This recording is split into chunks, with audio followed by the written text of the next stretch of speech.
So good morning students. अब हम चलते हैं अपनी अगली क्लास की तरफ। इसके पहले हमने लास्ट जो शुरुआत की थी अपने बेसिक्स से शुरुआत की थी। बेसिक्स के बाद मैंने आपको अपनी 3 हेल्पिंग वर्ब्स पढ़ा चुका हूँ, है ना। हमने 3 हेल्पिंग वर्ब बहुत अच्छे से पढ़ ली है, ठीक। इसमें पहली थी आपकी कैन, फिर कुड और फिर उसके बाद में मे, ठीक है। और I am really very sorry क्योंकि लास्ट ये 1 वीक जो मैंने आपको कोई भी क्लास प्रोवाइड नहीं करा पाया, कोई भी नॉलेज आपको इस क्लास के माध्यम से नहीं दे पाया, सो सॉरी फॉर दैट। तो अब हम चलते हैं अपनी अगली हेल्पिंग वर्ब के लिए की तरफ। तो अपनी अगली हेल्पिंग वर्ब है शुड, ठीक, जिसकी आईडी का मतलब आप जानते हैं अच्छे तरीके से। ID means identification. हम किस तरीके से इसको यूज करेंगे जब भी आपको देखना है, जब भी किसी भी सेंटेंस के लास्ट में चाहिए, करूं, आऊं, जाऊं, ये आएंगे, किसका यूज करेंगे अपन? शुड का, ठीक है। उसके बाद फॉर्मूले में आपको पता है कि हमने इसके पहले और 3 हेल्पिंग को भी पढ़ ली है, तो उस फॉर्मूले में आपको मालूम है कि फॉर्मूले में हमेशा हम क्या लिखते हैं? अपना सिंपल वाला स्ट्रक्चर। तो हम यहाँ पे एज यूजुअल सिंपल वाला स्ट्रक्चर लिखेंगे। सबसे पहले आपका सब्जेक्ट प्लस हेल्पिंग वर्ब। तो हेल्पिंग वर्ब अपन क्या पढ़ रहे हैं? शुड प्लस मेन वर्ब का first form plus object plus extension, ठीक है। उसके बाद नेक्स्ट है अपने एक्सप्रेशन। तो अब चलते हैं अपन एक्सप्रेशन की तरफ। एक्सप्रेशन का मतलब कि राइट वे ऑफ यूज, कि अपन ना इसका राइट वे में यूज शुड को किस तरीके से करते हैं। तो ध्यान रखना है आपको।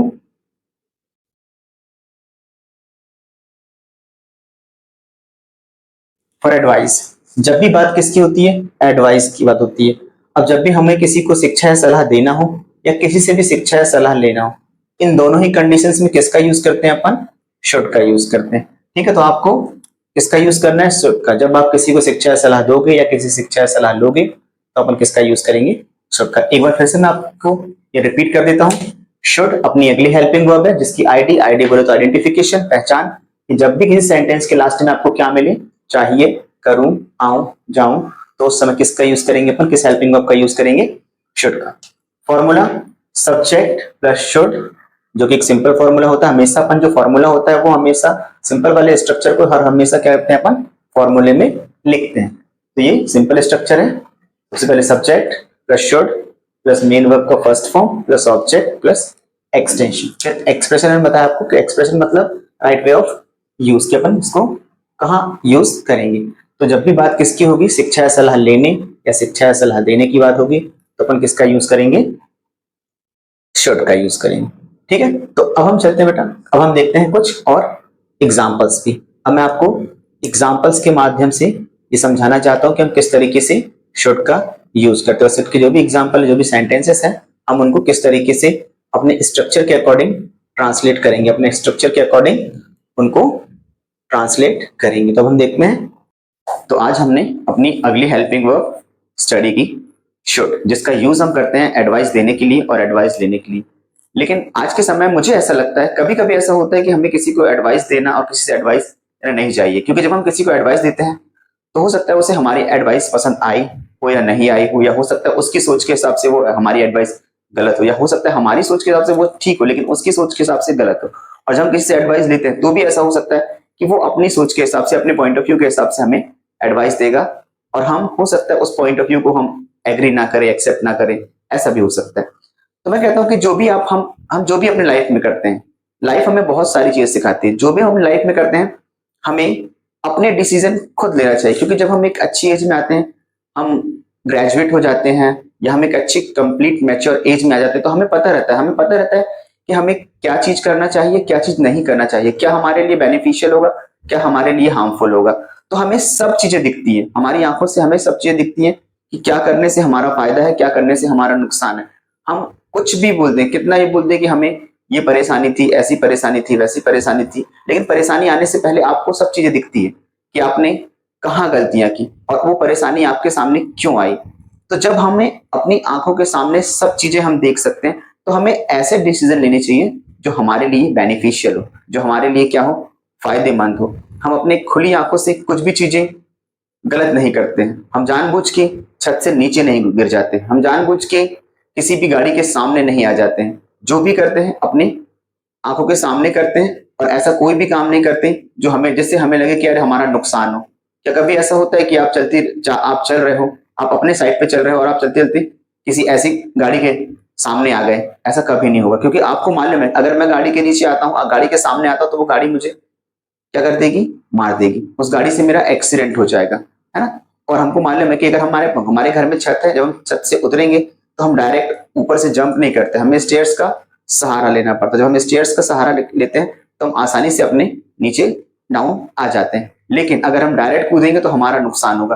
तो हमारे पास में एक माइंड है, एक माइंड सेट है कि हमें क्या करना है, क्या नहीं करना है, क्या हमारे लिए लाभदायक है, क्या हमारे लिए हानिकारक कारक होगा, है ना, क्या हमारे लिए बेनिफिशियल है और क्या हमारे लिए हार्मफुल होता है। तो अपने जो भी डिसीजन है हमें खुद लेने चाहिए, सोच समझ के लेने चाहिए, क्योंकि हमें सब कुछ दिखता है, हम सब कुछ देख सकते हैं कि क्या हमारे लिए फायदेमंद है और क्या हमारे लिए नुकसानदायक है। अब हम चलते हैं अपने एग्जाम्पल्स की तरफ, हम देखते हैं एग्जाम्पल्स। तो अब हम कुछ एग्जाम्पल्स के थ्रू शुड को समझते हैं। जैसे मैंने आपके सामने कुछ सेंटेंस लिख के रखे हैं ऑलरेडी, है ना, 6 सेंटेंस आपके सामने हैं। पहला सेंटेंस है आपको सुबह जल्दी उठना चाहिए। अब हमें इस सेंटेंस को इंग्लिश में ट्रांसलेट करना है, ठीक है। तो सबसे पहले हमें क्या करना पड़ता है? सबसे पहले हमें उसको पहचानना पड़ता है। सबसे पहले हमें क्या देखना है? उसकी आइडेंटिफिकेशन। तो पहले स्ट्रक्चर कौन सा है? सिंपल, है ना। आपको सुबह जल्दी उठना चाहिए, कौन सा स्ट्रक्चर है? सिंपल। इसको ट्रांसलेट करेंगे, सबसे पहले क्या आता है? सब्जेक्ट। सब्जेक्ट क्या है आपका? आप, यानी कि यू। फिर उसके बाद में नंबर 2 क्या आती है आपकी? Helping verb. हेल्पिंग वर्ब क्या पढ़ रहे हैं अपन? शुड। तो आगे आ जाएगी आपकी हेल्पिंग वर्ब क्या? शुड। फिर उसके बाद नंबर 3 में क्या आता है आपका? आपकी मेन वर्ब। तो कौन सी क्रिया हो रही है इसमें? उठने की। तो उठने को अपन क्या बोलते हैं? वेकअप। फिर उसके बाद में नंबर 4 क्या आता है आपका? ऑब्जेक्ट। क्या आ जाएगा? Early in the morning. तो ये सेंटेंस आपको कंप्लीट हो जाता है, you should wake up early in the morning. तो ये हो गया हमारा पहला सेंटेंस। अब हम चलते हैं अपने दूसरे सेंटेंस की तरफ। हमें अपनों से बड़ों का सम्मान करना चाहिए, ठीक है। ये हमारा सेकंड सेंटेंस है, जो कि क्या है? एक सिंपल स्ट्रक्चर से बिलोंग करता है, ठीक। फिर हम इसके ट्रांसलेशन की तरफ चलेंगे। सबसे पहले क्या आएगा? सब्जेक्ट। सब्जेक्ट क्या है अपना? हमें, मतलब कि वी। उसके बाद उसकी हेल्पिंग वर्ब। हेल्पिंग वर्ब क्या पढ़ रहे हैं अपन? चाहिए जब भी लास्ट में आता है तो अपन को क्या लगानी पड़ती है? Helping verb should. तो क्या आ गया अपना? शुड, ठीक। उसके बाद नंबर 3 क्या आएगी आपकी? Main verb. मेन वर्ब कौन सी क्रिया हो रही है यहाँ पे? सम्मान करना। सम्मान करने को क्या बोलते हैं अपन? रिस्पेक्ट। We should respect. उसके बाद ऑब्जेक्ट क्या रहेगा? आवर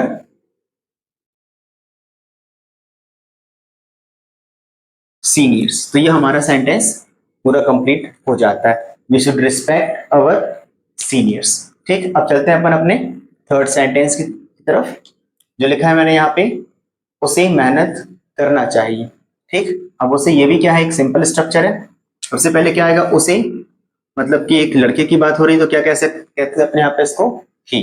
फिर उसके बाद में नंबर 2, फिर हेल्पिंग वर्ब। हेल्पिंग वर्ब क्या पढ़ रहे हैं अपन? शुड, ठीक। उसके बाद फिर नंबर 3 क्या आएगा? मेहनत करना। मतलब कि जो अपनी मेन वर्ब है, कौन सी क्रिया हो रही है यहाँ मेहनत करने की? तो क्या बोलते हैं मेहनत करने को अपन? Work hard. He should work hard, ठीक है। अब जो अपना नेक्स्ट सेंटेंस है, अब मैं आपको कैसे समझाऊं, जो कि क्या है? एक WH स्ट्रक्चर है। तो अब WH स्ट्रक्चर है तो आप किसको फॉलो करेंगे? जैसे आपको सारे स्ट्रक्चर के बारे में मैंने बहुत अच्छे से एक्सप्लेन कर दिया था कि किस तरीके से अपना आइडेंटिफिकेशन देखते हैं, स्ट्रक्चर्स को किस तरीके से आइडेंटिफाई करते हैं, कि सिंपल वाला कैसे पहचानते हैं, नेगेटिव कैसे पहचानते हैं, इंटेरोगेटिव, और WH को किस तरीके से पहचानते हैं। जब हम सेंटेंस को पहचान लेते हैं, स्ट्रक्चर को पहचान लेते हैं, तो उसके बाद हम उसको फॉलो करते हैं और उसी अकॉर्डिंग हम चलते हैं। तो अब ये स्ट्रक्चर कौन सा है? अपन ने पहचान लिया स्ट्रक्चर कौन सा है? WH structure. तो हम WH स्ट्रक्चर को फॉलो करेंगे। सबसे पहले क्या आता है WH स्ट्रक्चर में? कैसे। तो कैसे को क्या बोलते हैं अपन? कैसे को कहा जाता है? हाउ। फिर उसके बाद में क्या आता है? उसकी हेल्पिंग वर्ब। हेल्पिंग वर्ब क्या पढ़ रहे हैं अपन? शुड, ठीक। फिर उसके बाद नंबर 3 क्या आता है आपका? समझाना, ठीक। समझाने को क्या बोलते हैं अपन? एक्सप्लेन। तो क्या हो गया सेंटेंस आपका? हाउ शुड, एक मिनट सॉरी, हाँ, सबसे पहले आपका WH वर्ड, ठीक, फिर आपकी हेल्पिंग वर्ब और फिर आपका सब्जेक्ट। अब यहाँ पे क्या आएगा आपका सब्जेक्ट, ये हो गया आई। उसके बाद नंबर 4 पे आएगी क्या आपकी मेन वर्ब, मतलब कि आपकी मुख्य क्रिया है ना। कौन सी क्रिया हो रही है यहाँ पे, समझाने की। तो अब यहाँ पे आएगा explain, how should I explain. और फिर किसको समझाने की बात हो रही है, आपको, मतलब कि अपना ऑब्जेक्ट। ऑब्जेक्ट क्या आएगा यहाँ पे, यू। तो क्या हो गया sentence, how should I explain you. अब बच गया क्या आपका अब, तो ये एक एक्सटेंशन है, यहाँ पे अपन क्या लिख देंगे नाउ। तो पूरा सेंटेंस कंप्लीट क्या हो जाता है, how should I explain you now. तो जो नाउ है, नाउ कहलाता है एक एक्सटेंशन जिसका यूज कहाँ करते हैं, या तो आप उसको ऑब्जेक्ट के बाद रख सकते हैं, और अगर अपन चाहे तो उस नाउ को उठा के यहाँ पहले भी रख सकते हैं। तो वो दो कंडीशन में यूज होता है, या तो आप उसको सब्जेक्ट स्टार्टिंग में रख सकते हैं सेंटेंस की, या तो फिर आपको लास्ट में ऑब्जेक्ट के बाद उसको रखना होगा। वैसे सेंटेंस को अपन बोल सकते हैं now how should I explain you, या फिर how should I explain you now. ठीक है, अब चलते हैं अपन अपने अगले सेंटेंस की तरफ। तो अगला सेंटेंस है अपना, क्या मुझे पैसे कमाने चाहिए। ठीक, जो कि क्या है, एक इंटेरोगेटिव सेंटेंस है। अब इंटेरोगेटिव सेंटेंस है तो हमें किसको फॉलो करना है, इंटेरोगेटिव के स्ट्रक्चर को। तो सबसे पहले इंटेरोगेटिव के स्ट्रक्चर में क्या आता है आपका हेल्पिंग वर्ब। तो यहाँ पे सबसे पहले हम क्या रखेंगे, हेल्पिंग वर्ब, जो कि हम क्या पढ़ रहे हैं शुड। उसके बाद में क्या आता है आपका सब्जेक्ट। सब्जेक्ट क्या है यहाँ पे मुझे, मतलब कि क्या आएगा आई। ठीक है, उसके बाद नंबर 3 क्या आएगा आपकी मेन वर्ब। तो क्या है, कौन सी क्रिया हो रही है यहाँ पे, कमाने की। कमाने को क्या बोलते हैं अपन, अर्न। और फिर उसके बाद में आपका ऑब्जेक्ट क्या बचा, मनी। और यहाँ पे क्वेश्चन मार्क, यहाँ पर भी क्वेश्चन मार्क, यहाँ पर भी क्वेश्चन मार्क। तो अब सेंटेंस क्या हो गया, should I earn money English में, और हिंदी में क्या मुझे पैसे कमाने चाहिए। जो कि क्या है, एक एडवाइस है, अपन सामने वाले से एडवाइस मांग रहे हैं, क्या मुझे पैसे कमाने चाहिए। ठीक है, अब चलते हैं अपन अपने लास्ट सेंटेंस की तरफ। जो मैंने लिखा है यहाँ पे, हमें सड़क नियमों का पालन करना चाहिए। जो कौन सा स्ट्रक्चर है, एक सिंपल स्ट्रक्चर है ना। स्ट्रक्चर आपके पास सभी के पास में लिखे हुए हैं, आप मैच कर सकते हैं सारे स्ट्रक्चर्स को। ठीक है, सबसे पहले सिंपल स्ट्रक्चर है तो क्या आएगा, सबसे पहले सब्जेक्ट। सब्जेक्ट क्या है अपना हमें, मतलब कि वी। फिर उसके बाद क्या आएगा आपका हेल्पिंग वर्ब। तो हेल्पिंग वर्ब क्या है आपकी शुड। ठीक, उसके बाद नंबर 3 में क्या आता है आपका, आपका मेन वर्ब। मेन वर्ब क्या है आपका पालन करना, मतलब है ना, वी शुड फॉलो। और क्या फॉलो करने की बात हो रही है, द ट्रैफिक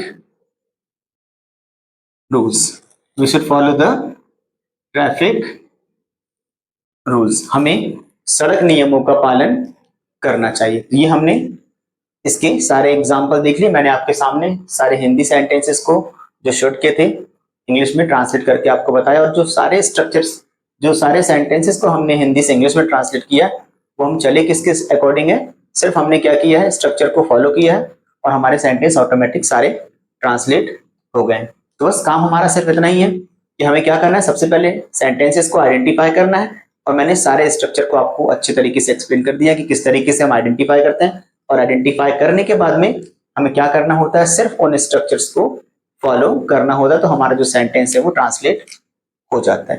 ठीक, तो ये हमारी अगली हेल्पिंग वर्ब थी शुड। आई होप कि ये सारी चीजें आपको जो मैंने समझाया, जो शुड का जो मैंने आपको बताई हेल्पिंग वर्ब, आई होप कि वो सारी हेल्पिंग वर्ब आपको अच्छे तरीके से समझ में आ गई होंगी। और अब हम चलते हैं अपने लाइव सेशन की तरफ, है ना, ओरल सेशन की तरफ, है ना, जिसमें मैं आपको एक अपने स्टूडेंट से ओरल क्वेश्चन पूछूंगा और वो मुझे सारे सेंटेंसेस के जवाब इंग्लिश में देगा।